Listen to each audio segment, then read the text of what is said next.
Okay, so Latifa, tell me where you work. I work in Gävleborg County as Okay. a nurse. Okay, so where the Gävleborg documents were issued to people working in healthcare. Yes. Have you seen that document?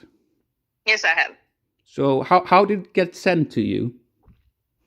I saw it on social media. So you didn't get it firsthand? No, I did not. So where do you work? I work at a private healthcare company as a nurse, and we work against, I don't know how to pronounce it, kommunen. The municipality. Yes. Yes. You work for the municipality of Gävleborg. Yes. Okay, so you're a nurse, and so what's your job description, so to speak? Mostly take care of older people. Yeah. Who are sick, and right now is it COVID-19. Okay, so how do you care for people with shortness of breath? We use morphine and something called midazolam, muscle relaxing. So they're not getting any oxygen. No oxygen. Okay. No.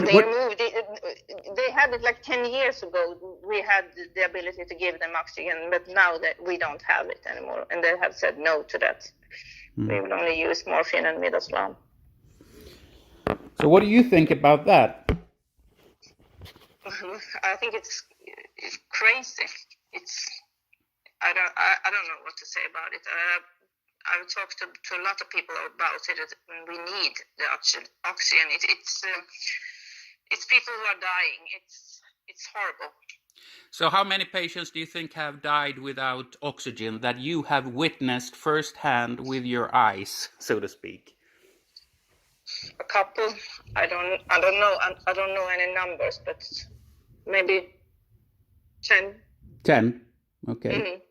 But I know there is a lot more who is not in my care. Yeah. But it's like it's important distinction that you are a live eyewitness to a crime, and we're only going to talk about the crimes you have seen with your eyes. But it's important that there are a lot of other people like you. Why do you think your colleagues would be afraid to step forward? Yes, I think so. But you're not afraid to be public on this? No, I'm not. Because this is what happened. Someone needs to talk about it. We can't hide it. You're a very brave woman, Latifa Löfvenberg. Okay, thank you. I don't know if I am, but yes, you are. You are brave because you're brave. We'll talk about that. So, do you think out of those 10 patients who died, do you feel like they suffered more because they didn't get oxygen? Of course they did. Of course. Tell me what you saw. Well, they are suffocating slowly. Takes sometimes days, but mostly when I'm in the situation, it's like a couple of hours. And then you give them morphine. Yeah, sometimes I do, but now the responsible nurse for the kommunen have told us to let the staff do it. They don't even call the nurse to come and do it. It's people who don't have any education whatsoever who give them these injections right now in Gävle. So there are completely uneducated people injecting morphine, resulting in people's death. Yes, but they call me first and ask if they can give, and they describe the symptoms for me, and I can say yes or no. But I always go there. I don't let them do that, even if it's COVID patients, because it's So you don't have a choice because you can't give them oxygen anyway. So the only no, I cannot give them oxygen. Yeah. What would happen if you try to get them to a hospital where they could get oxygen? We're told not to send anyone into the hospital with symptoms of COVID. Who told you that? The bosses. Okay. For the units we work. Yeah, sure.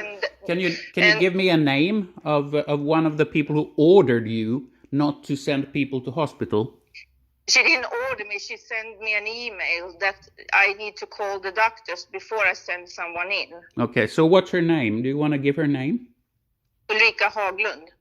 Okay, Ulrika Haglund. Yes. What's her function? Is she MAS? No, she's verksamhetschef. Okay, so she's the boss. Unit I work for. She's the boss. Okay, so she's ordered. For that unit, we work for a lot of units. So your boss is ordering you not to send people for basic medical treatment.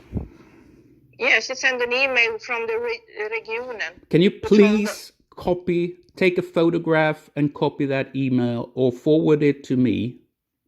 Yes, I can, but I have to go back to Gävle and have my computer over there. Yeah. It's very important. It's very important because it's proof. It's proof, and of course I'm gonna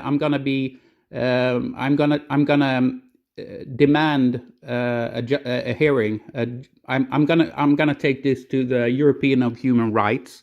So we need to establish a clear chain of command and a clear line of proof from the top to the bottom, and this is very important, of course. So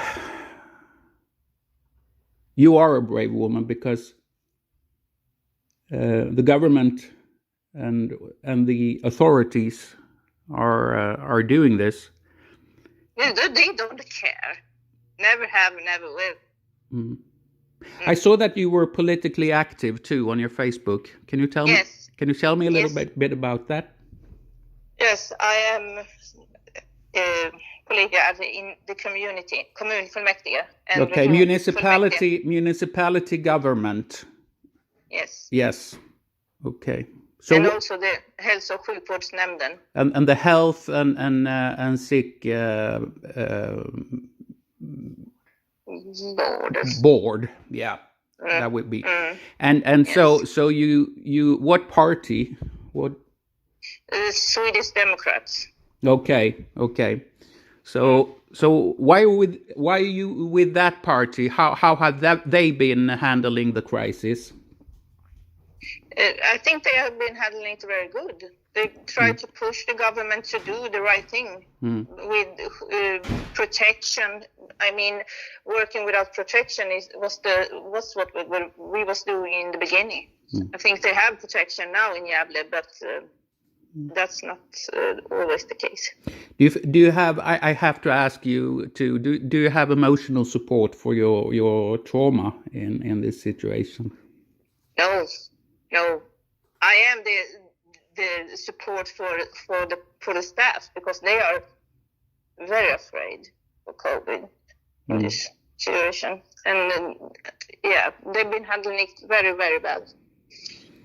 We're gonna have to take care of people traumatized in the staff from given orders to essentially deprive human beings of basic health care and putting them to death instead.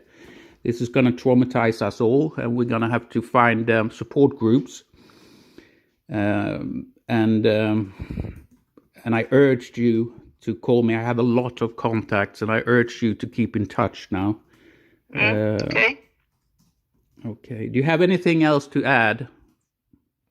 Well, not right now, but yeah.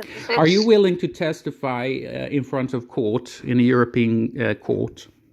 What I have seen? Yeah. Yes. Yes. Very I've good. seen what I've Very seen. good. So you're willing to nice. speak to you're willing to speak with the news outlet from abroad that I mentioned. Yes, I can do that. Yeah. I can do it. So I'll forward. Write your telephone number in Messenger, and I'll forward that to the newspaper. Okay, and she'll call you. And okay. Yes, of course. Do I have your permission to publish this on my YouTube channel? If I have the. Yes, of course. Can I publish this on my YouTube channel? Yes. Thank you very much. It's incredibly valuable what you just done. I couldn't thank you enough.